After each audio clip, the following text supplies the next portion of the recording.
Study मानिया YouTube channel पे आप सभी का स्वागत है। अभी हम लोग बिहार दरोगा एडुटेरिया का प्रैक्टिस सेट नंबर 7 को डिस्कस करेंगे। ये रहा 7 नंबर सेट। हमारा पहला क्वेश्चन है, भारतीय विश्वविद्यालय अधिनियम कब पारित किया गया था? तो भारतीय विश्वविद्यालय अधिनियम को 1904 ईस्वी में लॉर्ड कर्जन के द्वारा पेश किया गया था। तो हमारा आंसर डी हो जाएगा। और इस अधिनियम में भारतीय विश्वविद्यालय पर सरकारी नियंत्रण की शुरुआत की तथा शिक्षा प्रणाली में कई व्यापक सुधार भी किए थे। अगला क्वेश्चन है, द ट्रीटी ऑफ पोर्ट्समाउथ यानी पोर्ट्समाउथ की संधि किन दो देशों के मध्य हुई थी? तो ये पोर्ट्समाउथ की संधि ये जापान और रूस के बीच में हुई थी। तो हमारा आंसर बी हो जाएगा। जापान और रूस के बीच में यह संधि 5 सितंबर 1905 को हुई थी और इस संधि के द्वारा जापान और रूस के बीच युद्ध की समाप्ति हुई थी। पीत आतंक के नाम से जापान को संबोधित किया जाता है। याद रखना है, पीत आतंक के नाम से जापान को संबोधित किया जाता है। और द्वितीय विश्व युद्ध में जापान ने धुरी राष्ट्र को समर्थन किया था।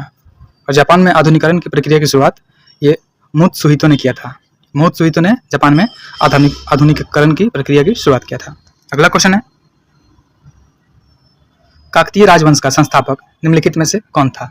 तो ये जो है बीटा प्रथम, ये काकतीय राजवंश का संस्थापक माना जाता है और काकतीय राजवंश की राजधानी अम्मकोन थी। वैसे ही कुछ राजवंश है जैसे चंदेल वंश। तो चंदेल वंश का जो राजधानी था वो नन्नुक था और उसकी संस्थापक नन्नुक हो जाएगा और राजधानी खजुराहो हो जाएगी। वैसे ही होयसल वंश है, तो याद रखना है होयसल वंश की राजधानी द्वार समुद्र और संस्थापक विष्णुवर्धन होगा। हून वंश का संस्थापक पूछेगा आपसे तो तुर्मान मारिएगा और उसकी राजधानी सियालकोट हो जाएगी। वैसे ही गंग वंश है, तो गंग वंश का संस्थापक हो जाएगा ब्रजहस्त पंचम और उसकी राजधानी कोलाल हो जाएगी। अगला क्वेश्चन देखते हैं, प्रथम महिला निम्न में से कौन थी जिन्होंने भारतीय राष्ट्रीय कांग्रेस के अधिवेशन को संबोधित किया था? तो ये थी कादम्बनी गांगुली। तो हमारा आंसर ये हो जाएगा। कादम्बनी गांगुली प्रथम महिला थी जिन्होंने कांग्रेस अधिवेशन को संबोधित किया था। पहली बार महिलाओं ने 1989 के मुंबई अधिवेशन में भाग लिया था। और साथ ही याद रखेंगे कि कांग्रेस पार्टी का स्थापना जो हुआ था 1885 ईस्वी में हुआ था मुंबई में। और 1906 में कांग्रेस अधिवेशन पहली बार स्वराज शब्द का प्रयोग किया गया था। 1907 में सूरत अधिवेशन हुआ था, उसमें कांग्रेस नरम दल और गरम दल में बट गया था। और 1917 में कोलकाता अधिवेशन में श्रीमती एनी बेसेंट जो कांग्रेस की पहली महिला अध्यक्ष बनी थी। और 1926 में गुवाहाटी अधिवेशन हुआ था, इसमें प्रत्येक सदस्य को खादी वस्त्र पहनना अनिवार्य किया गया था। अगला क्वेश्चन है, राष्ट्रवादी अहरार आंदोलन का संबंध निम्न में किससे है? तो ये जो राष्ट्रवादी अहरार आंदोलन है इसका संबंध मजहरुल हक से है। तो हमारा आंसर ये हो जाएगा। राष्ट्रवादी आंदोलन अहरार का शुरुआत ये मजहरुल हक ने किया था और आत्मसम्मान आंदोलन की शुरुआत रामस्वामी नायकर के द्वारा किया गया था। जो रामस्वामी नायकर दिया हुआ है, इन्होंने आत्मसम्मान आंदोलन की शुरुआत की थी। और दयाल दास थे, इन्होंने निरंकारी आंदोलन की शुरुआत की थी। अगला क्वेश्चन देखते हैं, चंपारण सत्याग्रह के दौरान गांधी जी ने जान की रक्षा निम्न में से गांधी जी की जान की रक्षा किसने की थी? तो ये थे बतक मियाँ। भारत में महात्मा गांधी द्वारा सत्याग्रह का पहला प्रयोग चंपारण में किया गया था और 3 कटिया पत्ती थी जब उसका संबंध चंपारण आंदोलन से है। और बिहार के नेता राजकुमार शुक्ल के आग्रह पर गांधी जी बिहार आए थे। 1917 के चंपारण सत्याग्रह में राजेंद्र प्रसाद, ब्रजकिशोर प्रसाद और एक महादेव देसाई ये महात्मा गांधी के सहयोगी थे और उनकी जान की रक्षा बतक मियाँ ने मोतिहारी में किया था। अगला क्वेश्चन है, Akhil Bharatiya trade union Congress AITUC के प्रथम अध्यक्ष और प्रथम सचिव निम्न में से कौन थे? तो AITUC के प्रथम अध्यक्ष और सचिव की बात करते हैं तो लाला लाजपत राय प्रथम अध्यक्ष थे और साथ ही सचिव दीवान चमनलाल थे। हमारा आंसर सी हो जाएगा। अखिल भारतीय ट्रेड यूनियन कांग्रेस की स्थापना 1920 में हुई थी। अगला क्वेश्चन है, निम्नलिखित में से किस ताम्रपाषाणकालीन स्थल का संबंध बिहार से नहीं है? तो इसमें से खैराडी का संबंध बिहार से नहीं है। बाकी ताराडी, सेनुअर और सोनपुर ये सभी ताम्रपाषाण स्थल बिहार में ही स्थित है। और साथ ही चिरांद भी बिहार में ही है। जो खैराडी दिया हुआ है यह उत्तर प्रदेश के विंध्य क्षेत्र में स्थित है। अगला क्वेश्चन है, हड़प्पा सभ्यता की लिपि की खोज कब हुई थी? तो हड़प्पा सभ्यता की लिपि की खोज 1853 में हुई थी। साथ ही बात करेंगे, हड़प्पा सभ्यता के लोगों ने प्राचीन मेसोपोटामिया की सभ्यता की तरह ही लेखन की कला का आविष्कार किया था। और ऐतिहासिक रूप से हड़प्पा सभ्यता की जो लिपि हुई उसकी खोज 1853 में हुई थी। हालांकि अभी तक इस लिपि को पढ़ा नहीं जा सका है। अगला क्वेश्चन है, आबू पर्वत पर स्थित दिलवाड़ा के जैन मंदिर का निर्माण किस वंश के शासक ने किया था? तो ये चालुक्य वंश के शासकों द्वारा आबू पर्वत पर स्थित दिलवाड़ा के जैन मंदिर का निर्माण करवाया गया था। और चालुक्य के राजा थे भीम प्रथम। तो भीम प्रथम के मंत्री बिमल शाह के द्वारा 1031 ईस्वी में इसे बनाया गया था। अगला है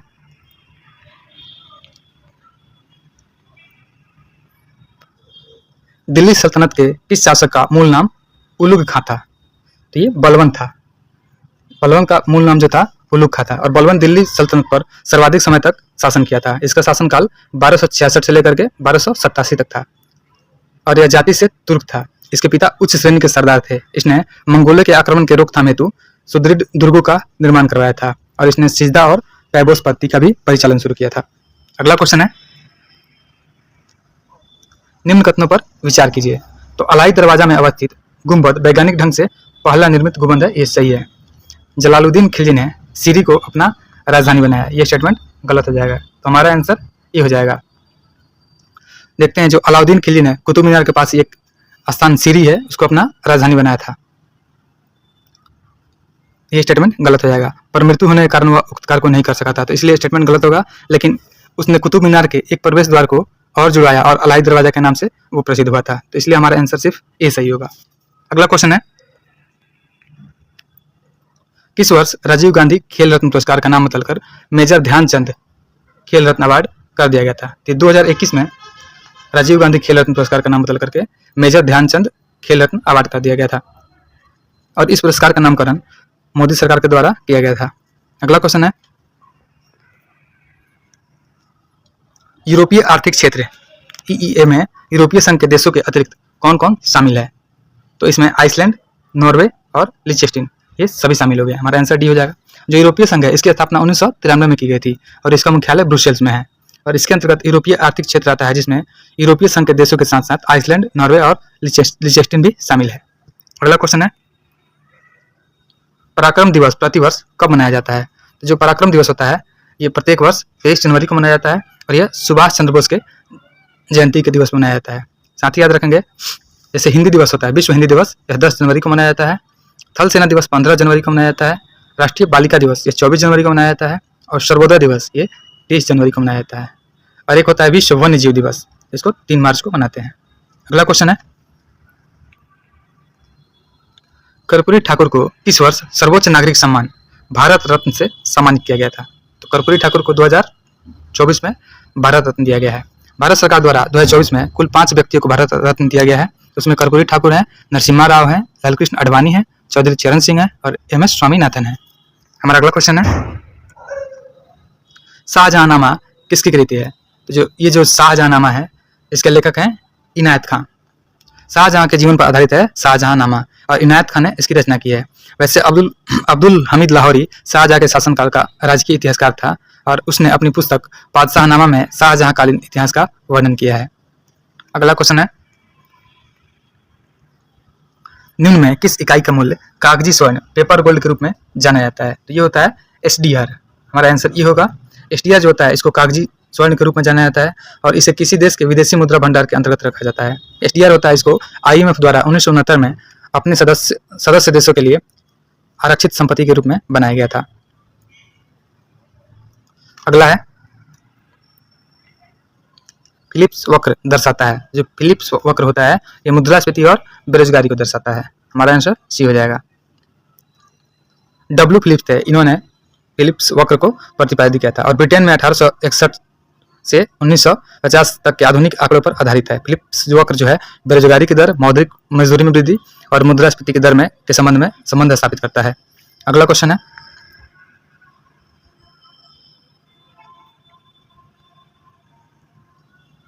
जुड़वा घाटा किसे कहते हैं? तो जुड़वा घाटा है, राजकोषीय घाटा और राजस्व घाटा को जुड़वा घाटा के नाम से जानते हैं। हमारा आंसर ये होगा। राजकोषीय घाटा सरकार के कुल व्यय और कुल राजस्व के बीच का अंतर होता है और राजस्व घाटा जो होता है, सरकार के राजस्व और राजस्व व्यय के बीच का अंतर होता है। अगला है, भारत में घाटों की वित्त व्यवस्था किस संसाधनों को बढ़ाने हेतु उपयोग की जाती है? तो ये आर्थिक विकास के लिए उपयोग की जाती है। नेक्स्ट है,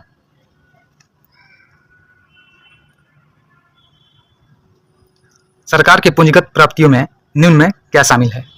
तो ऋण के रूप में प्राप्त धनराशि और संपत्ति बेचने से प्राप्त धनराशि सरकार की पूंजीगत प्राप्तियों में शामिल है।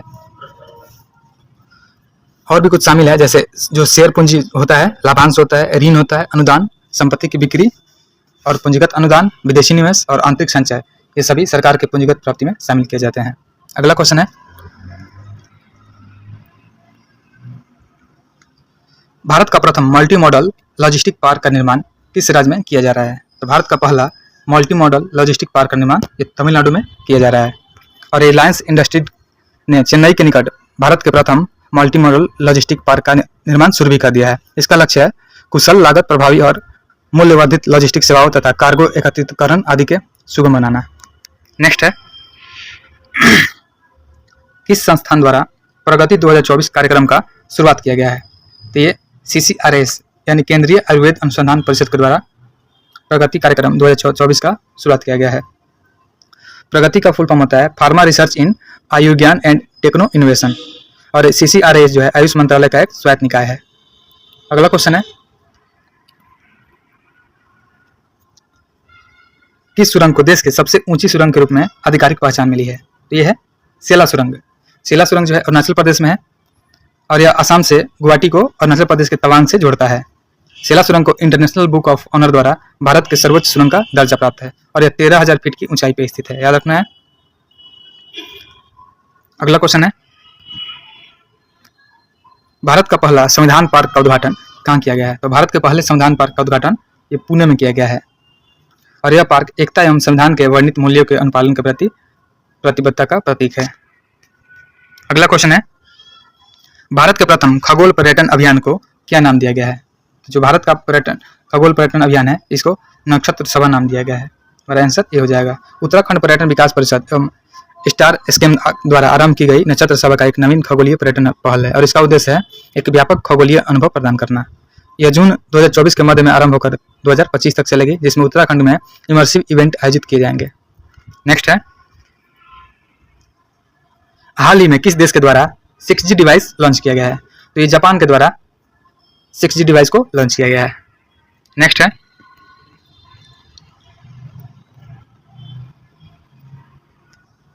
हाल ही में कितने व्यक्तियों को वर्ष 2025 का पद्म विभूषण पुरस्कार दिए जाने की घोषणा केंद्र सरकार के द्वारा किया गया है? तो ये 7 व्यक्तियों को पद्म विभूषण दिए जाने की घोषणा की गई है।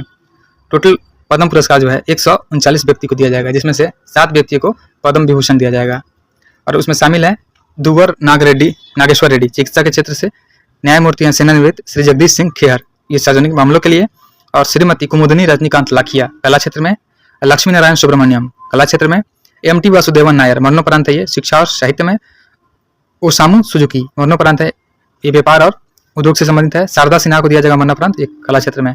इन 7 व्यक्तियों को पद्म विभूषण 2025 दिया जाएगा। अगला क्वेश्चन है,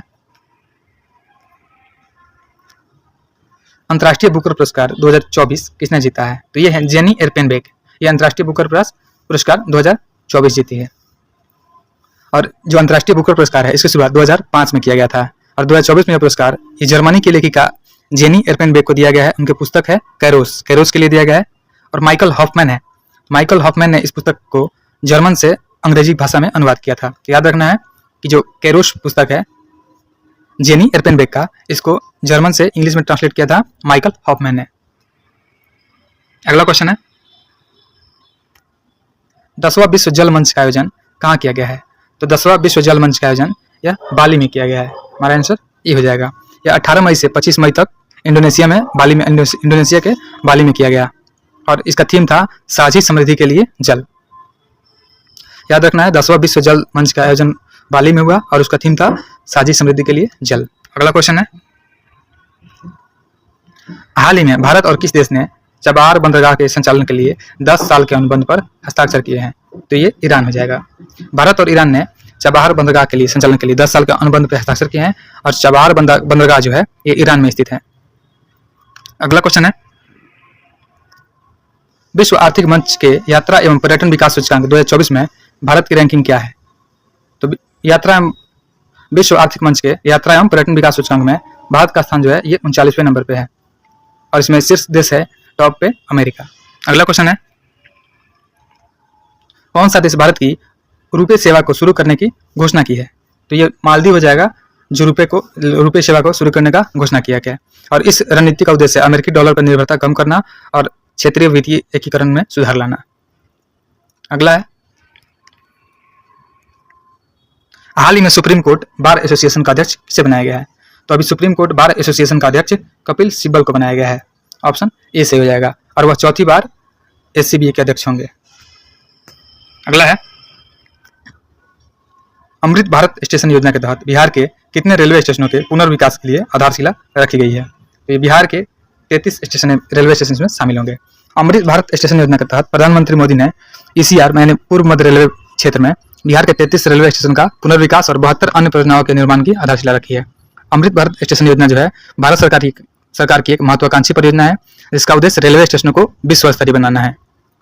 अगला क्वेश्चन है, किस टाइगर रिजर्व के पास दुनिया की पहली ब्लैक टाइगर सफारी की स्थापना की जाने की योजना बनाई गई है? तो ये सिमलीपाल टाइगर रिजर्व है जो कि उड़ीसा में है, इसमें बनाई गई। ऑप्शन सी हो जाएगा। और सिमलीपाल टाइगर रिजर्व के पास दुनिया की पहली ब्लैक टाइगर सफारी की स्थापना की योजना बनाई गई है। अगला क्वेश्चन है, हाल ही में चीन द्वारा भारत के किस राज्य के 30 स्थानों का नाम बदला गया है? तो ये अरुणाचल प्रदेश। ये अरुणाचल प्रदेश में 30 स्थानों का नाम बदला गया है। चीन जो है अरुणाचल प्रदेश को दक्षिण तिब्बत बोलता है, और वास्तविक नियंत्रण रेखा जो LAC है भारत और चीन के बीच में विभाजन रेखा है। अरुणाचल प्रदेश में 30 स्थानों का नाम चीन द्वारा बदल दिया गया है। अगला क्वेश्चन है, 16वां विश्व भविष्य ऊर्जा शिखर सम्मेलन कहाँ संपन्न हुआ है?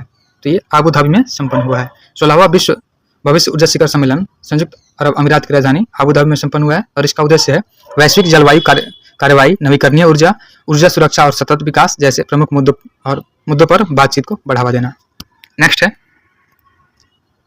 वर्ष 2024 में भारतीय वायुसेना का सबसे बड़ा अभ्यास गगन शक्ति कहाँ संपन्न हुआ है? तो जो गगन शक्ति है ये जैसलमेर में संपन्न हुआ है, और यह देश भर में विभिन्न स्थानों पर आयोजित किया जा रहा है, जिसमें जैसलमेर के पोखरण फील्ड फायरिंग रेंज भी शामिल है। याद रखना है, जो गगन शक्ति है यह जैसलमेर में संपन्न हुआ है। अगला है,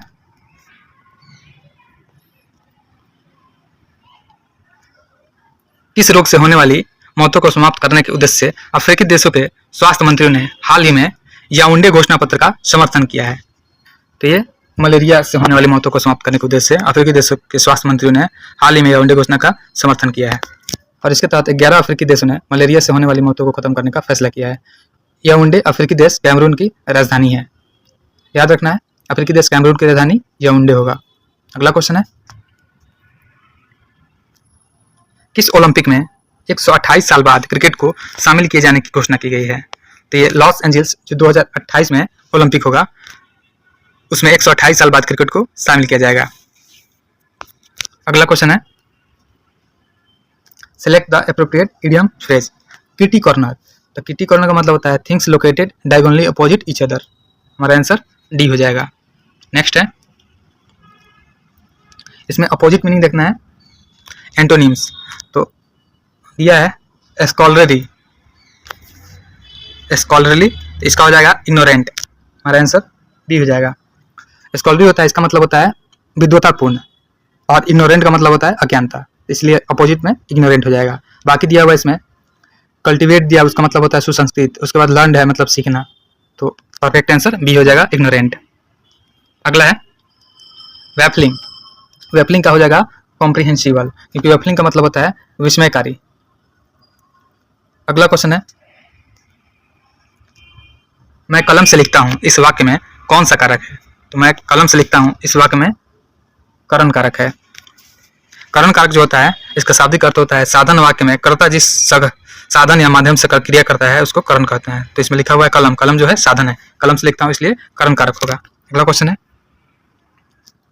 कालिंदी का पर्यायवाची निम्न में से क्या होगा? तो कालिंदी का जो पर्यायवाची है वो यमुना होगा, क्योंकि यमुना को कालिंदी बोलते हैं और अर्कजा भी बोलते हैं। साथ ही याद रखना है कि जो लक्ष्मी है, लक्ष्मी को कमला भार्गवी भी बोलते हैं, और ये सरस्वती है, सरस्वती को भारती और शारदा भी बोलते हैं। अगला क्वेश्चन है, वह बहुत मधुर गाता है, इसमें प्रविशेषण शब्द का चयन करना है। तो इसमें जो बहुत है यह प्रविशेषण हो जाएगा। प्रविशेषण का मतलब होता है ऐसा शब्द जो विशेषण की विशेषता बतलाता है, उसे प्रविशेषण बोलते हैं। अगला है, निम्न में कौन सा शब्द पुल्लिंग है? तो इसमें जो है नैराश्य, ये पुल्लिंग शब्द है। शोभा, नदी, अहर सभी स्त्रीलिंग है। उसके बाद अनुदान होता है, आवेदन, निवेदन, ये सभी पुल्लिंग शब्द होते हैं। अगला है, निम्नलिखित में से कौन सा वाक्य अशुद्ध है? देखते हैं। मुझे भारी दुख हुआ, यह शब्द अशुद्ध हो जाएगा। बाकी तुम्हारे माता पिता क्या काम करते हैं, ये सब सही है। मैं गाने का अभ्यास करता हूँ, मैंने यह पुस्तक पढ़ी। मुझे भारी दुख हुआ, इस शब्द में, इसमें भारी की जगह बहुत शब्द का प्रयोग होगा। मुझे बहुत दुख हुआ, इसलिए हमारा आंसर ये होगा। अगला क्वेश्चन है,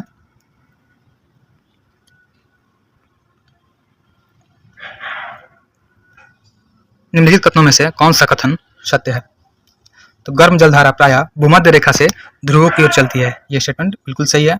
ठंडी जलधारा उच्च अक्षांशों से निम्न अक्षांशों की ओर बहने वाली जलधारा होती है, यह स्टेटमेंट बिल्कुल सही है।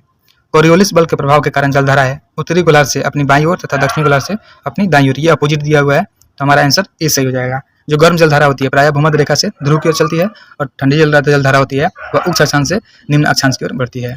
और जो कोरियोलिस बल के प्रभाव के कारण जलधाराएं होती है उत्तरी गोलार्ध में अपनी दाईं ओर तथा दक्षिणी गोलार्ध में अपनी बाईं ओर प्रभावित होती है, जो अपोजिट दिया हुआ है। तो हमारा आंसर सिर्फ ऑप्शन 1 और 2 सही है, हमारा आंसर ए हो जाएगा। अगला है, तस्मान सागर तथा दक्षिणी सागर को जोड़ने वाली जल संधि निम्नलिखित में से कौन सा है? ये बॉस जल संधि है, जो तस्मान सागर और दक्षिणी सागर को जोड़ती है। साथ ही कुछ जल संधि है उसे याद रखेंगे, जैसे टोकरा जल संधि है। तो टोकरा जल संधि जो है यह पूर्वी चीन सागर और प्रशांत महासागर को जोड़ती है। वैसे ही मैकलन जल संधि है, तो मैकलन जल संधि जो है प्रशांत व दक्षिण अटलांटिक महासागर को जोड़ती है। और एक कुक जल संधि है, तो कुक जल संधि दक्षिण प्रशांत महासागर के पास है। वैसे एक होता है बॉस्फोरस, ये काला सागर और मरमरा सागर को जोड़ती है। और एक होता है सुशीमा, सुशीमा जो होता है ये जापान सागर और पूर्वी चीन सागर को जोड़ती है। अगला क्वेश्चन है, कितने प्रतिशत लवणता के खारे जल को सीमांकित करने का उच्च सीमा माना गया है? ये होता है 24.70, यानी 24.70 की लवणता को खारे जल को सीमांकित करने का उच्च मान माना गया है। जल की जो लवणता होती है, जल की लवणता को प्रति हजार में व्यक्त करते हैं। समुद्री जल की औसत लवणता लगभग 35 प्रति हजार होती है, और समान खारापन वाले स्थानों को मिलाने वाले खींची गई रेखा को बोलते हैं समलवण रेखा। अगला क्वेश्चन है, निम्नलिखित में से कौन एशिया की सबसे बड़ी मीठे पानी की गोखुर झील है? ये हो जाएगा कांवर झील। कांवर झील जो है यह एशिया की सबसे बड़ी गोखुर झील है, और यह बेगूसराय जिले में स्थित एक अलवणीय जल की झील है, और बिहार का पहला रामसर स्थल भी है। साथ ही देखेंगे वुलर झील दिया हुआ है, तो वुलर झील जो है भारत की सबसे बड़ी अलवणीय जल की झील है, और यह गोखुर झील नहीं है। और एक है भोजताल झील, तो भोजताल झील जो है यह मध्य प्रदेश भोपाल में स्थित है, और नक्की झील जो है यह राजस्थान में स्थित है। अगला क्वेश्चन है, तंबाकू की पत्तियों को सुखाने की प्रक्रिया को क्या कहा जाता है? जो तंबाकू की पत्तियों को सुखाते हैं उस प्रक्रिया को क्यूरिंग बोलते हैं। हमारा आंसर ये हो जाएगा। और क्यूरिंग में उसमें पत्तियों में वांछित रंग, गंध आदि गुण का विकास होता है। विश्व में तंबाकू का सबसे बड़ा उत्पादक और उपभोक्ता देश जो है वह चाइना है, और उत्पादन में भारत का स्थान तीसरा है। चाय की पत्तियों में कैफीन पाया जाता है और टैनिन की प्रचुरता पाई जाती है। और एक होता है सबसे उच्च कोटि का जो होता है कॉफी, उसको बोलते हैं अरेबिका। तो ये सारे याद रखने हैं।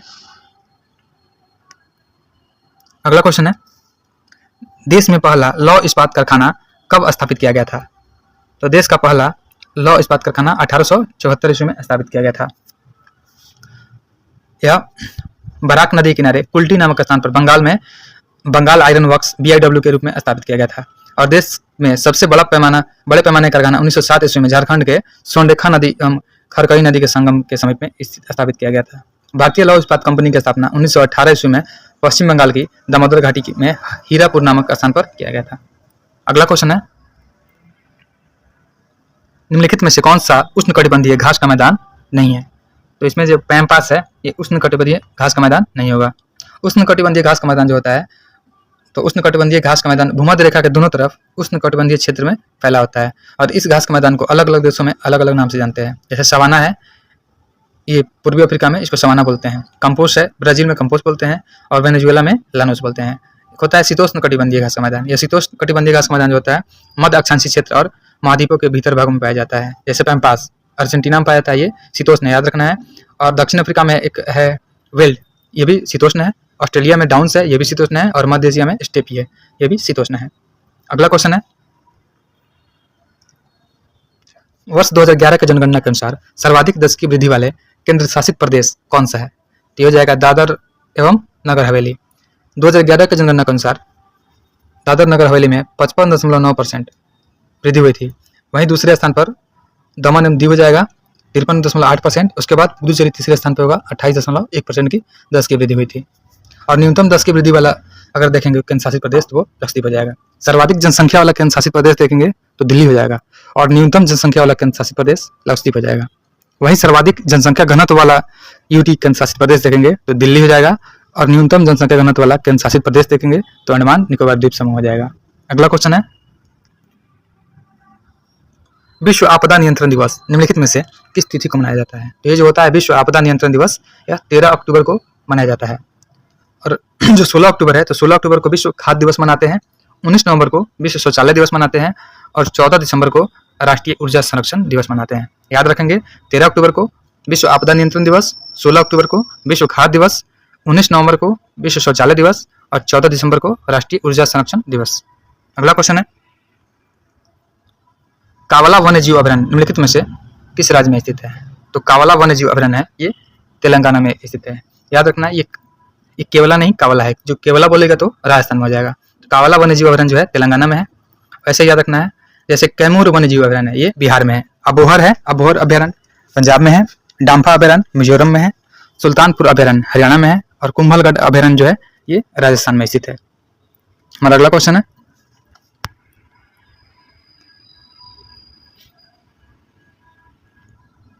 निम्नलिखित में से किस अधिनियम या एक्ट के तहत कलकत्ता की सरकार को बंगाल, बिहार और उड़ीसा के लिए भी विधि बनाने का अधिकार प्राप्त किया गया? यह एक्ट ऑफ सेटलमेंट 1781 के तहत कोलकाता की सरकार को बंगाल, बिहार और उड़ीसा के लिए भी विधि बनाने का अधिकार प्रदान किया गया था। और इसके अनुसार दिल्ली की सरकार को 1777 ईस्वी का रेगुलेटिंग एक्ट आया था। इस एक्ट के तहत पहली बार कंपनी के और प्रशासनिक और राजनीतिक कार्यों को मान्यता मिली और साथ ही केंद्रीय प्रशासन की नींव भी पड़ी थी। अगला क्वेश्चन है, संविधान के प्रारूप समिति का गठन कब किया गया था? तो संविधान के प्रारूप समिति का गठन ये 29 अगस्त 1947 को किया गया था और इसके अध्यक्ष के रूप में भीमराव अम्बेडकर को चुना गया था। इसमें शामिल अन्य सदस्य थे एन गोपाल स्वामी अयंगर, अल्लादी कृष्ण स्वामी अय्यर, कन्हैया लाल मणिलाल मुंशी, सैयद मोहम्मद सादुल्ला, एन माधवराव, ये बीएल मित्र के स्थान पे आए थे और टीपी खतान आए थे। इनकी मृत्यु के बाद टीटी कृष्णमचारी थे।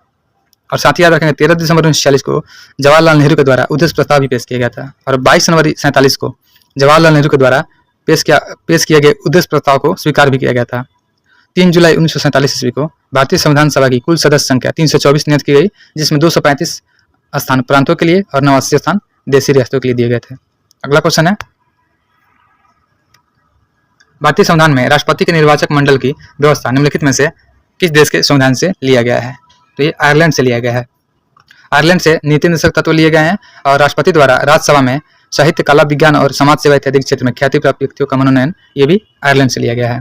साथ ही कुछ अमेरिका से लिए गए हैं जैसे प्रस्तावना, मौलिक अधिकार, न्यायिक पुनर्वलोकन, संविधान की सर्वोच्चता, न्यायपालिका की स्वतंत्रता, यह सभी अमेरिका से लिए गए हैं। और दक्षिण अफ्रीका है तो दक्षिण अफ्रीका से लिए गए हैं संविधान संशोधन की प्रक्रिया का प्रावधान और राज्यसभा के सदस्यों का निर्वाचन इत्यादि। अगला क्वेश्चन है, संविधान के किस भाग में संघ राज्य क्षेत्र का उल्लेख किया गया है? तो संविधान के भाग 8 में संघ राज्य क्षेत्र का उल्लेख किया गया है। पूरे संविधान में 22 भाग हैं और भाग 5 जो है वह संघ से संबंधित है, यानी अनुच्छेद 52 से लेकर के 151 तक। और भाग 8 जो है ये संघ राज्य क्षेत्र जो है 239 से 242 तक है। और भाग 9 जो है ये पंचायती राज से संबंधित है 243 में क से लेकर के 9 तक। भाग 11 जो है संघ और राज्य के बीच संबंध को दर्शाता है, अनुच्छेद 245 से लेकर के अनुच्छेद 263 तक। हमारा अगला क्वेश्चन है, भारतीय संविधान के किस अनुच्छेद में अल्पसंख्यकों को अपने धर्म के प्रसार हेतु शिक्षण संस्थानों की स्थापना का अधिकार है? यह आर्टिकल 30 में दिया हुआ है कि अल्पसंख्यकों को अपने धर्म के प्रचार हेतु शिक्षण संस्थानों की स्थापना कर सकते हैं। और अनुच्छेद 27 में किसी धर्म को प्रोत्साहित करने हेतु छूट दिया गया है। वही अनुच्छेद 28 में कुछ विशिष्ट संस्थाओं में धार्मिक आदेशों को जारी करने की स्वतंत्रता है। और अनुच्छेद 29 में अल्पसंख्यकों को शिक्षा एवं संस्कृति संबंधी अधिकार प्राप्त है। अगला क्वेश्चन है, निम्नलिखित में से वे कौन से प्रधानमंत्री बने जो पहले राज्यसभा के सदस्य थे? ये थे HD देवगौड़ा। इनके साथ साथ मतलब 4 थे, राज्यसभा के सदस्य 4 थे जो प्रधानमंत्री बने थे, जैसे इंदिरा गांधी थी 1966 से लेकर के 67 तक, HD देवगौड़ा ये 1996 से लेकर के 97 तक रहे थे, IK गुजराल 1997 से 98 तक, और डॉक्टर मनमोहन सिंह 2004 से 14 तक। ये चारों पहले राज्यसभा के सदस्य थे, फिर बाद में प्रधानमंत्री बने। भारत के प्रथम प्रधानमंत्री तथा उप प्रधानमंत्री देखेंगे तो प्रथम प्रधानमंत्री जवाहरलाल नेहरू हो जाएंगे और उप प्रधानमंत्री सरदार वल्लभ भाई पटेल हो जाएंगे। और 3 प्रधानमंत्री हुए जिनकी मृत्यु उनके पदावधि के दौरान ही हो गई, जैसे जवाहरलाल नेहरू, लाल बहादुर शास्त्री, श्रीमती इंदिरा गांधी। इन तीनों की मृत्यु उनके अपने कार्यकाल में हो गई। और मोरारजी देसाई जो थे ये सबसे अधिक उम्र में, तथा जो राजीव गांधी थे ये सबसे कम उम्र में प्रधानमंत्री बने थे। अगला क्वेश्चन है, निम्नलिखित में से किस 3 राज्यों के राज्यसभा में सदस्यों की संख्या समान है? तो देखते हैं, इसमें हो जाएगा आंध्र प्रदेश, मध्य प्रदेश और एक गुजरात। आंध्र प्रदेश, मध्य प्रदेश और गुजरात, यही तीनों होगा। आंध्र प्रदेश और मध्य प्रदेश तथा गुजरात में राज्यसभा में सदस्यों की संख्या 11 है, इसलिए हमारा आंसर हो जाएगा 2, 3 और 5, यानी ऑप्शन बी सही होगा। देखते हैं, भारतीय संविधान के अनुच्छेद 80 में राज्यसभा का संरचना बताया गया है और राज्यसभा में सदस्यों की संख्या अधिक से अधिक 250 हो सकती है। राज्यसभा के सदस्य के लिए न्यूनतम उम्र जो होती है ये 30 वर्ष होती है और सर्वाधिक राज्यसभा के सदस्य उत्तर प्रदेश से हैं। उत्तर प्रदेश से 31 राज्यसभा के सदस्य हैं, जबकि आंध्र प्रदेश, मध्य प्रदेश और गुजरात से 11 हैं। साथ ही याद रखेंगे, महाराष्ट्र से 19 हैं, उड़ीसा से 10 हैं, बिहार से 16 हैं, कर्नाटक से 12 हैं। बिहार वाले याद रखेंगे, बिहार में 16 राज्यसभा के सीट है। अगला क्वेश्चन है, किस संविधान संशोधन द्वारा चुनाव आयोग के अधिकारों में परिवर्तन किया गया एवं उच्च न्यायालय को चुनाव याचिकाएं सुनने का अधिकार दिया गया? ये था 19वां संविधान संशोधन 1966। इसमें परिवर्तन किया गया और उच्च न्यायालय की चुनाव प्रक्रिया सुनने का अधिकार दिया गया। जो 13वां दिया हुआ है, तो 13वां संविधान संशोधन हुआ था 1962 में। इसमें नागालैंड के संबंध में विशेष प्रावधान अपनाकर उसे एक राज्य का दर्जा दिया गया। और ये जो 20वां संविधान संशोधन था, इसमें अनियमितता के आधार पर नियुक्त उच्च जिला न्यायाधीशों की नियुक्ति को वैधता प्रदान की गई थी। और 22वां संविधान संशोधन 1969 में असम से अलग करके एक नया राज्य मेघालय बनाया गया था। याद रखेंगे, जो 22वां संविधान संशोधन है इसके द्वारा असम से अलग करके एक नया राज्य मेघालय को बनाया गया था। अगला क्वेश्चन है,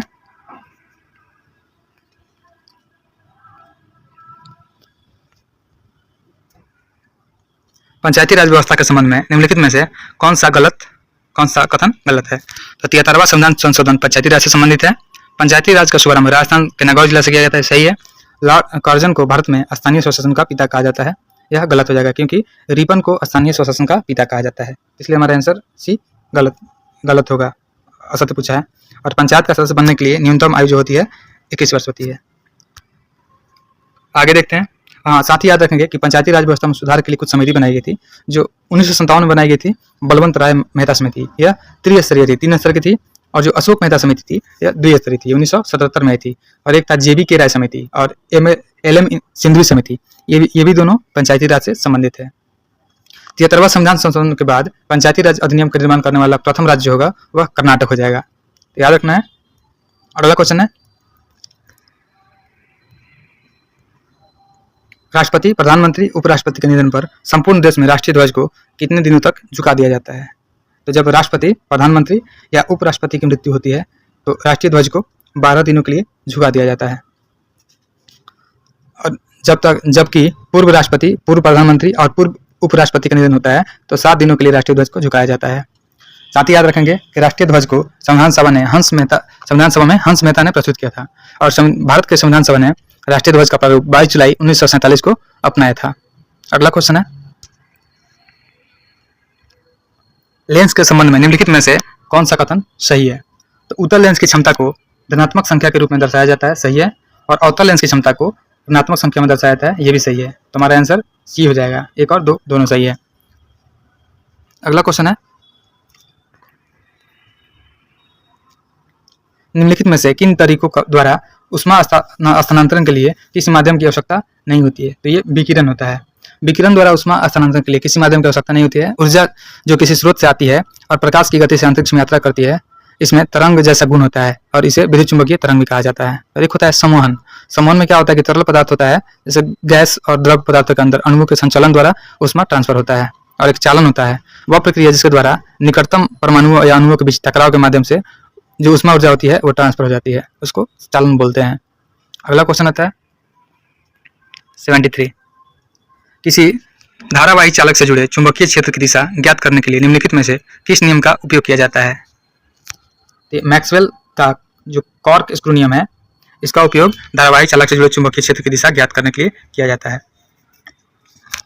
अगला क्वेश्चन है, निम्नलिखित में से कौन सा कथन सही है? तो देखते हैं, रोलिंग घर्षण सर्पी घर्षण से अधिक होता है। यह स्टेटमेंट गलत हो जाएगा। जो सर्पिंग घर्षण होता है यह रोलिंग घर्षण से अधिक होता है।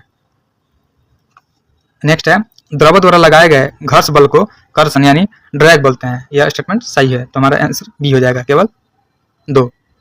अगला क्वेश्चन है, ध्वनि के तरंगों के उत्पादन और संचरण के अध्ययन को क्या कहा जाता है?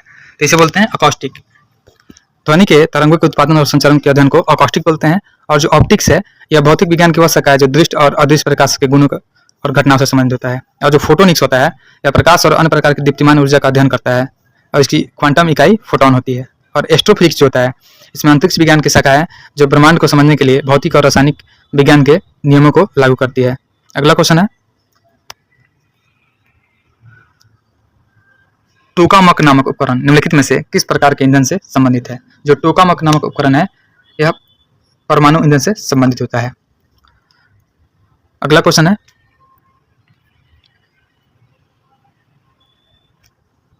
निम्नलिखित में से किस प्रक्रिया द्वारा अर्धपारगम्य झिल्ली के माध्यम से जल पर बल लगाकर दूषित पदार्थों को बाहर निकाल देता है? ये होता है उत्क्रम प्राशन। उत्क्रम प्राशन द्वारा अर्धपारगम्य झिल्ली के माध्यम से जल पर बल लगाकर दूषित पदार्थ को बाहर निकाल देते हैं। नेक्स्ट है, रदरफोर्ड के परमाणु मॉडल के संदर्भ में निम्नलिखित में से कौन सा कथन सत्य नहीं है? तो देखते हैं, नाभिक का आकार परमाणु के आकार की तुलना में काफी ज्यादा होता है। यह सत्य नहीं है, हमारा आंसर यही हो जाएगा। बाकी दिया इलेक्ट्रॉन नाभिक के चारों ओर वृत्ताकार मार्ग में चक्कर लगाता है, सही है। परमाणु का जो केंद्र होता है धनावेशित होता है जिसे नाभिक बोलते हैं, ये भी सही है। और एक परमाणु का लगभग संपूर्ण द्रव्यमान नाभिक में होता है, ये भी सही है। अगला क्वेश्चन है, निम्नलिखित में से कौन सी मिश्र धातु तांबे और जस्ते की बनी होती है? तो ये होती है डच धातु, जो तांबे और जस्ते की बनती है। एक होता है मोनल धातु। मोनल धातु होता है कॉपर और निकल के मिश्र धातु का समूह होता है। और एक मैग्नीनियम होता है। मैग्नीनियम मतलब होता है कि मैग्नीशियम और एल्युमिनियम का मिश्र धातु होता है। और एक होता है रोल्ड गोल्ड। तो रोल्ड गोल्ड जो होता है कॉपर और एल्युमिनियम का मिश्र धातु होता है, इससे सस्ता आभूषण बनाया जाता है। अगला क्वेश्चन है, निम्नलिखित में से कौन सा सिलिकॉन डाइऑक्साइड का एक गुण है? तो सिलिकॉन डाइऑक्साइड का गुण होता है कि इसका गलनांक जो होता है उच्च होता है। हमारा आंसर डी हो जाएगा। और सिलिकॉन डाइऑक्साइड का फॉर्मूला SiO2 होता है। और गलनांक जो होता है 1713 डिग्री सेल्सियस होता है। और इसका क्वथनांक की बात करते हैं तो 1950 डिग्री सेल्सियस होता है। अगला क्वेश्चन है, निम्नलिखित में से कौन सा पोटेशियम लवण एक खनिज पूरक है जिसका उपयोग रक्त में पोटेशियम के निम्न स्तरों के उपचार या रोकथाम के लिए किया जाता है? तो हो जाएगा पोटेशियम क्लोराइड। रक्त में पोटेशियम के निम्न स्तरों के उपचार या रोकथाम के लिए पोटेशियम क्लोराइड का प्रयोग करते हैं। और पोटेशियम आयोडाइड जो होता है यह एक प्रकार का लवण होता है, इसका प्रयोग थायराइड ग्रंथि को रेडियोधर्मिता से बचाने के लिए किया जाता है। अगला क्वेश्चन है, वह प्रक्रिया जिसमें धातुओं को उसके अयस्कों द्वारा गलनांक बिंदु से अधिक गर्म करके निष्कर्षण किया जाता है क्या कहलाता है? मतलब जिससे इस अयस्क से धातु निकालने की प्रक्रिया जो होती है वो होती है गर्म करके प्रगलन। और एक भर्जन होता है, कताई होता है, भर्जन में होता है कि एक सल्फाइड अयस्क को हवा की उपस्थिति में उच्च तापमान पर गर्म करने की प्रक्रिया होती है। और जो कताई होता है या स्टेपल या छोटी लंबाई के फाइबर जैसे कपास या रेयन को निरंतर सूत या धागों में परिवर्तन करने की प्रक्रिया होती है। अगला है, एल्डिहाइड समूह का रासायनिक सूत्र क्या होता है? तो एल्डिहाइड समूह का रासायनिक सूत्र CHO होता है। अगला क्वेश्चन है, निम्नलिखित में किसकी उपस्थिति के कारण पीतल का रंग हवा में फीका पड़ जाता है?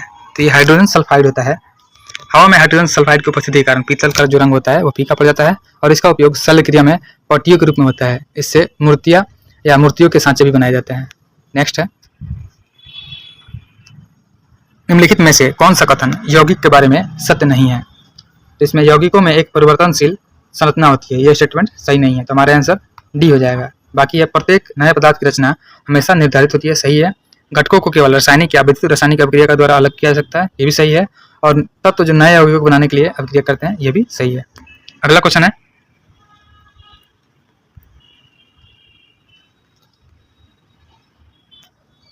विटामिन के संबंध में निम्नलिखित में से कौन सा कथन गलत है? तो देखते हैं, पौधे लगभग सभी विटामिनों का संश्लेषण कर सकते हैं, ये सही है। विटामिन कार्बन यौगिक है, ये भी सही है। आंत में कुछ बैक्टीरिया विटामिन का उत्पादन नहीं करते हैं, ये स्टेटमेंट गलत हो जाएगा। तो हमारा आंसर सी हो जाएगा। आगे है, अधिकांश विटामिन हमारे शरीर में पर्याप्त मात्रा में संश्लेषित नहीं हो पाते, ये भी स्टेटमेंट सही है। आंत में बैक्टीरिया आवश्यक पोषक तत्वों की आपूर्ति करने, विटामिन के को संश्लेषित करने और सेलुलोज के पाचन में मदद करते हैं। और साथ ही याद रखना है कि विटामिन जो होता है वसा में घुलनशील, वो होता है ADE और जो जल में घुलनशील होता है उसको बोलते हैं B और C, जो जल में घुलनशील विटामिन होता है। अगला क्वेश्चन है, जब भोजन यानी ग्लूकोज का विघटन ऑक्सीजन के उपयोग के बिना होता है तो क्या कहते हैं? उसको बोलते हैं अवायवीय श्वसन। हमारा आंसर B हो जाएगा। यानी ग्लूकोज का विघटन बिना ऑक्सीजन के होता है, उसको अवायवीय श्वसन कहते हैं, और ऑक्सीजन की उपस्थिति में होता है उसको वायवीय श्वसन बोलते हैं। उसमें वायवीय श्वसन होता है कि जिसके द्वारा जीव वसा और शर्करा जैसे ईंधन को रासायनिक ऊर्जा में बदलने के ऑक्सीजन का उपयोग करते हैं। अगला क्वेश्चन है, सभी जीवित प्राणियों के लिए ऊर्जा का अंतिम स्रोत निम्नलिखित में से कौन सा है? तो ये सूर्य हो जाएगा। सूर्य सभी पारिस्थितिक तंत्रों के लिए ऊर्जा का प्राथमिक स्रोत है, और स्थलीय पारिस्थितिक तंत्र में स्वपोषी पौधे जो होते हैं और सूक्ष्म जीवों से प्रकाश से ऊर्जा प्राप्त करते हैं और भोजन प्राप्त करते हैं। अगला है, निम्न में से वह कौन सा वंशानुगत रक्त विकार है जो हीमोग्लोबिन जीन को प्रभावित करता है और जिसके परिणाम स्वरूप अप्रभावी रक्ताणु उत्पत्ति होती है? ये हो जाएगा थैलेसीमिया। थैलेसीमिया एक आनुवंशिक रक्त विकार है जिसमें शरीर हीमोग्लोबिन की मात्रा कम हो जाती है। और एक होता है पॉलीसीथेमिया। पॉलीसीथेमिया वेरा होता है, इसमें यह एक प्रकार का रक्त कैंसर ही होता है और सीमेटोस्टेटिनोमा होता है, यह न्यूरो एंडोक्राइन ट्यूमर होता है। अगला क्वेश्चन है, निम्नलिखित में से कौन सा रोग कवक के कारक होता है? तो ये दाद जो होता है यह कवक के कारक होता है। याद रखना है, कवक से होने वाली बीमारी जो है दमा, दाद, गंजा, एथलीट फुट, खाज, खुजली इत्यादि होता है। और जो जीवाणु के द्वारा होता है, बैक्टीरिया के द्वारा, वो होता है हैजा, टिटनेस, टाइफाइड, क्षय रोग। अब ट्रिक से भी याद करते हैं, टी टा डी को है प्लेग। टी से हो जाएगा टिटनेस, टा से हो जाएगा टाइफाइड, डी से हो जाएगा डिप्थीरिया और है से हो जाएगा हैजा और प्लेग से प्लेग। ये सभी बैक्टीरिया से होते हैं। और परजीवी से होने वाला जो रोग होता है वो मलेरिया होता है, पायरिया होता है, पेचिस होता है, कालाजार होती है और सोने वाली बीमारी होती है जो ट्रिप्नोसोमा से होता है और इसे सीसी मक्खी फैलाता है। अगला क्वेश्चन है, निम्नलिखित में से कौन सा महिलाओं में प्राथमिक यौन अंग है? ये होता है अंडाशय। अंडाशय जो होता है महिला का प्राथमिक प्रजनन अंग है। इसमें अंडे उत्पन्न होते हैं जो एक युग्म के रूप में मनुष्य और अन्य कशेरुकियों में मौजूद होते हैं। अगला क्वेश्चन है, कोशिका में भरे जाने वाले तरल पदार्थ मैट्रिक्स को क्या कहते हैं? इसको बोलते हैं साइटोप्लाज्म। और यह जो होता है जल, लवण और विभिन्न कार्बनिक यौगिकों से बना होता है। अगला क्वेश्चन है, निम्नलिखित में से कौन सा जटिल अस्थायी पादप ऊतक है? तो जो जाइलम होता है यह जटिल अस्थायी पादप ऊतक होता है और यह संवहनी पौधों में पाया जाने वाला एक जटिल अस्थायी ऊतक है और यह जड़ों से पौधों के अन्य भागों में पानी, खनिज और पोषक तत्वों को पहुंचाता है। जाइलम और फ्लोएम जटिल अस्थायी ऊतक से बने होते हैं। फ्लोएम जो होता है ये खाना पहुंचाता है पौधों का। अगला क्वेश्चन है, निम्नलिखित में से कौन सा कोशिकांग अंतःकोशिकीय परिवहन के लिए मार्ग और निर्माण सतह दोनों के रूप में कार्य करता है? ये होता है एंडोप्लाज्मिक रेटिकुलम यानी ईयर होता है। यह प्रोटीन संश्लेषण, परिवहन, लिपिड स्टेरॉयड संश्लेषण, कार्बोहाइड्रेट उपापचयन, कैल्शियम बंटन का प्रमुख स्थल है।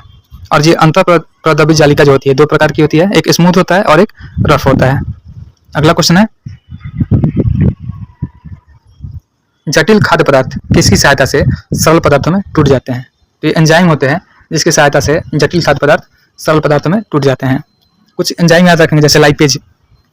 लाइपेज होता है यह एंजाइमों का समूह जो आंत में वसा को पचाने में मदद करता है। एमाइलेज जो होता है यह स्टार्च को शर्करा में चेंज करता है। और माल्टेज जो लार में पाया जाता है यह शर्करा माल्टेज को ग्लूकोज में तोड़ता है। और एक ट्रिप्सिन होता है, ये छोटी आंत में होता है, यह प्रोटीन को एमिनो एसिड में तोड़ देता है।